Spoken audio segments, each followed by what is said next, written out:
Guys, आप कैसे हैं? आशा करते ठीक है। आज लाई नई कहानी, भाग्य का खेल। एक गांव में पारो नामक एक गरीब विधवा रहती थी।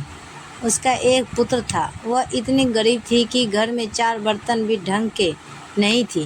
लड़का अभी छोटा था। पारो ने बड़े प्यार से उसका नाम नसीब सिंह रखा था, मगर वह इतना बदनसीब था कि उसका पैदा होने के कुछ समय बाद ही एक बीमारी से उसके पिता की मृत्यु हो गई। पारो घरों में चौका बर्तन आदि करके उसे पाल रही थी।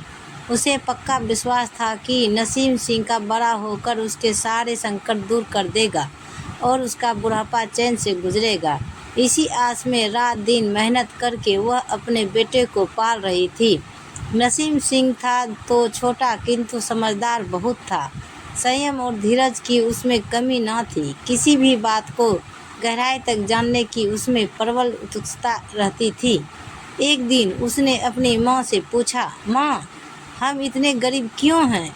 यह सब तो ईश्वर की मर्जी है बेटे। दुखी स्वर में पारो ने कहा, सब नसीब की बात है। मगर नसीब सिंह यह उत्तर पाकर संतुष्ट नहीं हुआ। वह बोला, ईश्वर की ऐसी मर्जी क्यों है बेटा? यह तो ईश्वर ही जाने।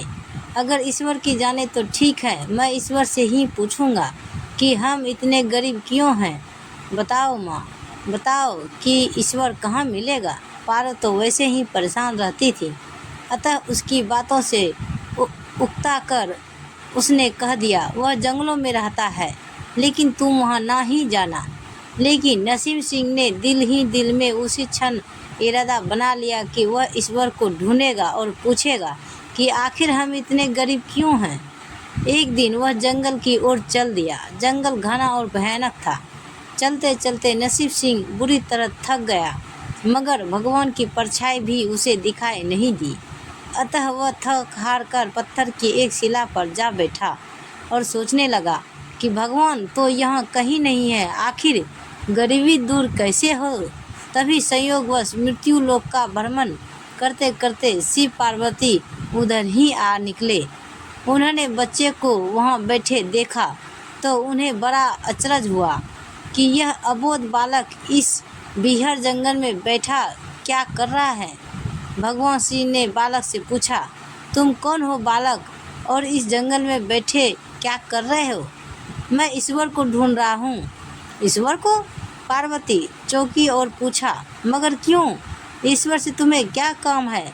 मैं उनसे पूछना चाहता हूँ कि हम इतने गरीब क्यों हैं?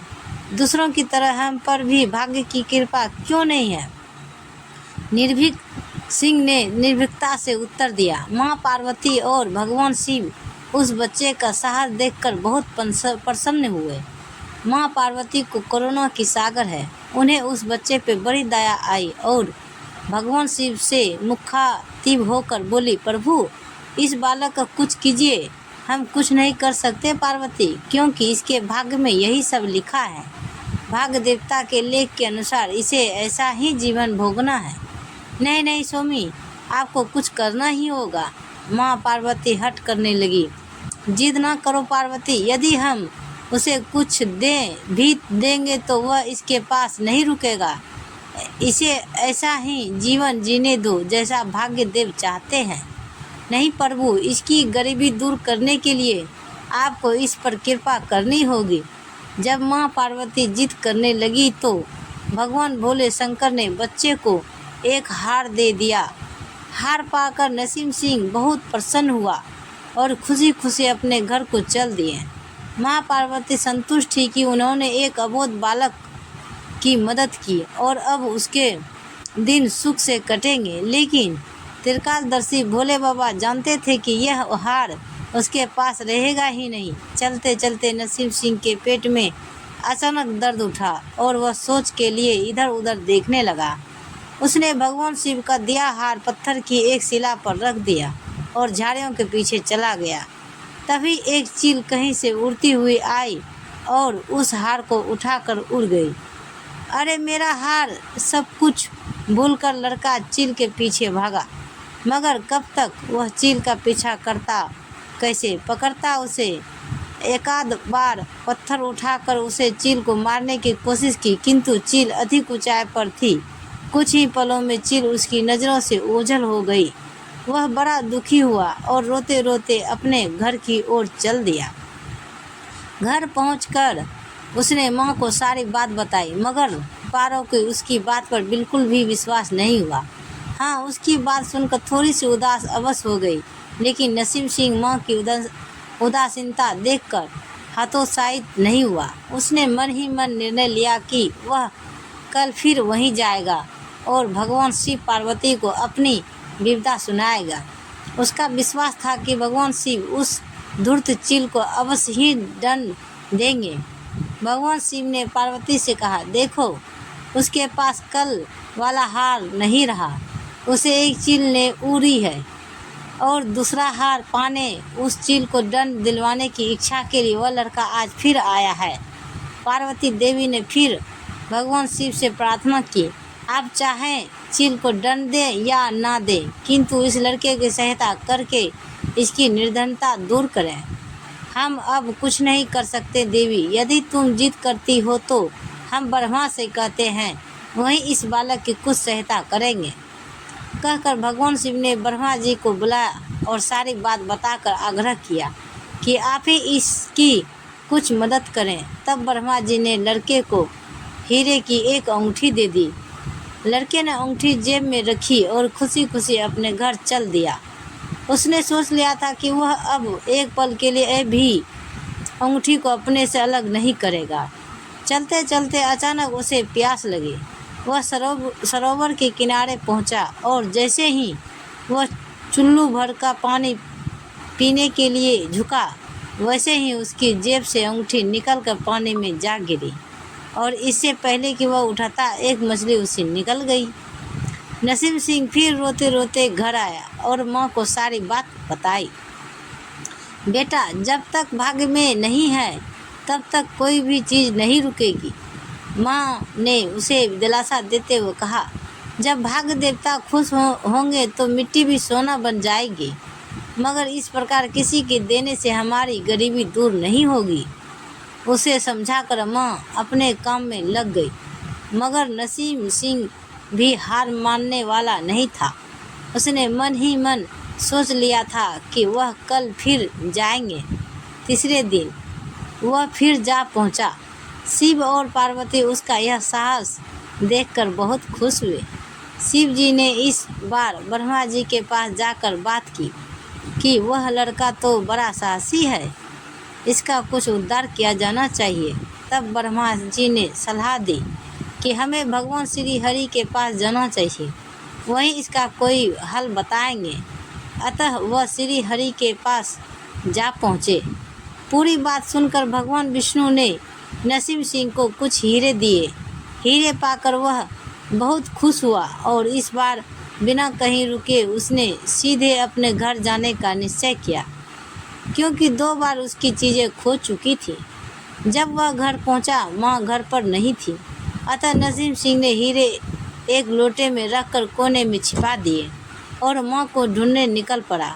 वह मन ही मन सोचने लगा कि अब माँ को किसी के घर काम करने की क्या आवश्यकता है, अब तो वह भी अमीर बन गए हैं। उधर पीछे से चोर उसके घर में घुसे और जो भी सामान हाथ लगा लेकर भाग निकले। उस सामान में लोटा भी था जिसमें हीरे रखे थे। जब वह माँ के साथ वापस आया तो देखा कि हीरे गायब थे। इतना ही नहीं, घर का दूसरा सामान भी गायब था। अब तो उसकी माँ को बहुत गुस्सा आया। वह बोली, क्यों मुझे नई नई कहानियाँ सुनाकर पागल बनाता जा रहा है। सारा दिन आवारा की तरह इधर उधर भटकता रहता है और शाम को पिटाई के डर से कोई नई कहानी सुना देता है। माँ की डांट सुनकर लड़का रोने लगा। वह तो केवल वही जानता था कि जो कुछ भी उसने बताया था वह सत्य था। डांट खाकर लड़के की हिम्मत और बढ़ गई और अगले दिन वह फिर उसी स्थान पर जा पहुंचा। भगवान भोले शंकर सोचने लगे कि इस पर इतनी मुसीबतें पड़ी, लेकिन इसने हिम्मत नहीं हारी। इससे वह बहुत प्रसन्न हुए और भाग्य देवी के पास जाकर बोली, यह लड़का बहुत ही साहसी, हिम्मती और धीरज वाला है।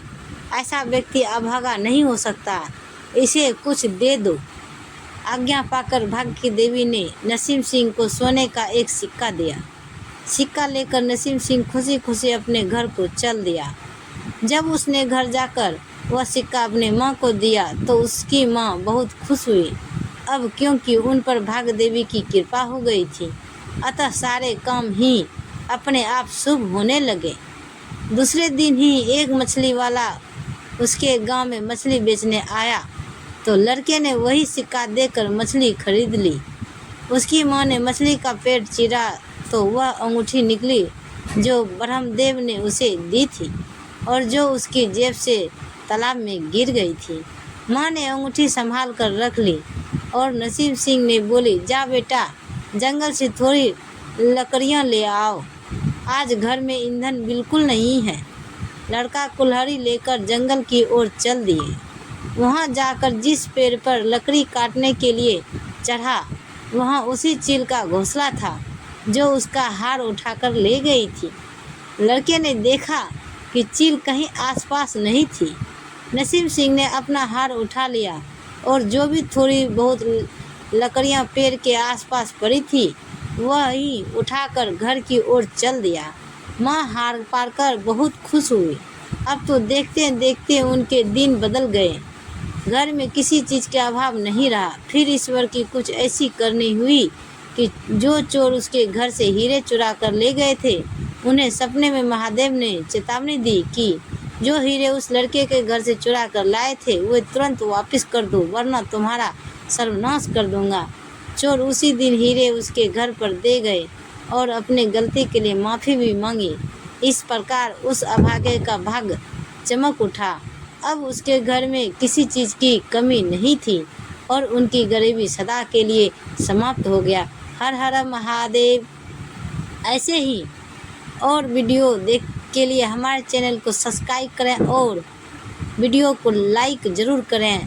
धन्यवाद। तो गाइज मिलते हैं अगले वीडियो के साथ, तब तक बाय बाय गाइज।